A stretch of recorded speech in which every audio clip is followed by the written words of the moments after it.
नाही करायचे, 1 मिनिटभर ठेवायचे. गॅस फास्टच ठेवायचा, अजिबात बारीक करायचा नाही.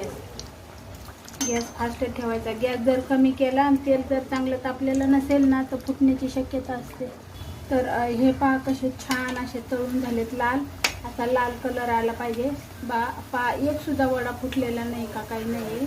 तर मी सांगितल्याप्रमाणे असे तुम्ही बनवा वडे, तर नक्कीच छान होतील. एक सुद्धा वडा फुटलेला वगैरे काहीच नाही आहे. तर हे पहा मित्रांनो कशी झाली आपली साबुदाणे वडे. तुम्ही दह्याबरोबर खाऊ शकता आणि किंवा नारळाची चटणी पण बनवू शकता. हिरव्या मिरच्या घेऊ शकता तळून तोंडी लावायला. तर माझी व्हिडिओ आवडल्यास नक्की शेअर करा नातेवाईकांना, मित्रमैत्रिणींना. आणि कशी वाटली व्हिडिओ ते नक्की कमेंट करून सांगा. व्हिडिओ पाहिल्याबद्दल खूप खूप धन्यवाद.